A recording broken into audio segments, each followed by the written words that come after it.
Hi there everybody, it's Marilise again with another quick update on my book Raw, How to Tame the Bully Inside and Out. I just want to show you the cover and the back cover.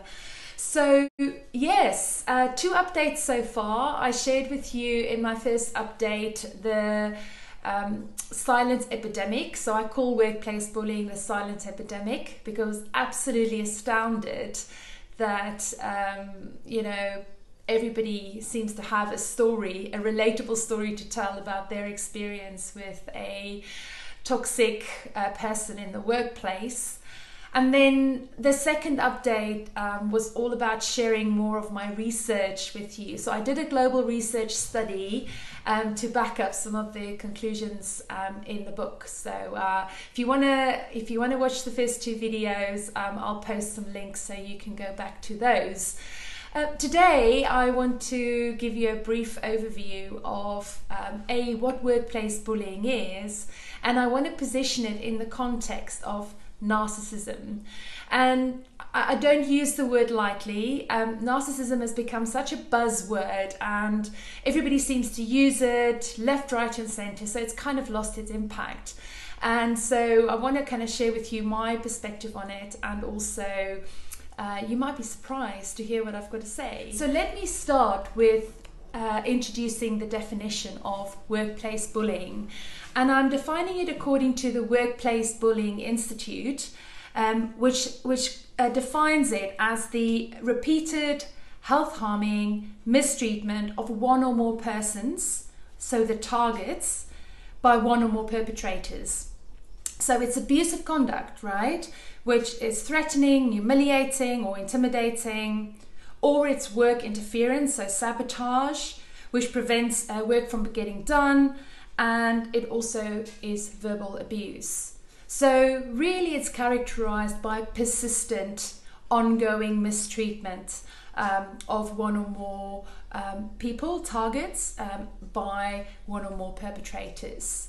So really that's quite a powerful definition, and it's also quite shocking that out of all the different types of harassment and intimidation and discrimination in the workplace, the only one that's not illegal, in other words punishable in a court of law, is actually workplace bullying. And it's bloody hard to actually prove that it's happened. It is so easy to manipulate and hide it under the covers. So it makes it a really, really complex issue to address.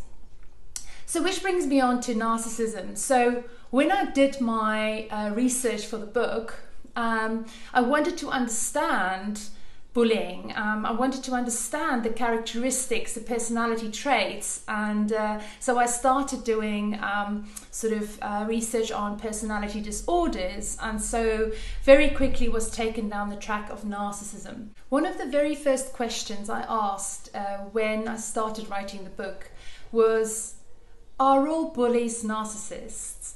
And I discovered the work of Dr. Joseph Virgo, and he came back to confirm to me that all bullies are narcissists, but not all narcissists are bullies, which really helped me, because then I was able to say, okay, so what are the traits of narcissism? I then discovered the work of Dr. Craig Malkin, who positions narcissism on a spectrum. So if you can imagine a scale of 1 to 10, where you have extreme egoism on the one hand, and then extreme narcissism at the 10 end of the scale. So that's where you have the personality disorder called narcissistic personality disorder.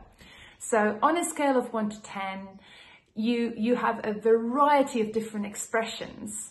So what you have bang in the middle at a 5 is healthy narcissism. And yes, this was a big surprise for me to think that there is such a thing called healthy narcissism, especially because there's such a negative connotation attached to it. So really, what is narcissism? It's a pervasive human tendency, which is the drive to feel special. And who of us don't want to feel special? So the difference between a healthy narcissist, who is ambitious, who is charismatic, who is successful, and the toxic person is really two things: entitlement and exploitation. So the moment you begin to feel entitled to success and you're willing to exploit people to get to the top, that's where the toxicity comes in. That's where the behavior becomes bad.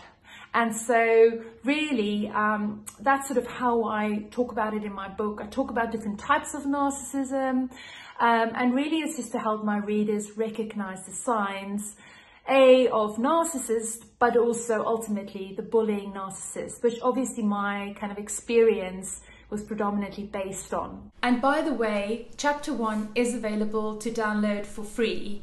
So jump over to my website if you are keen to get your hands on a copy of chapter 1.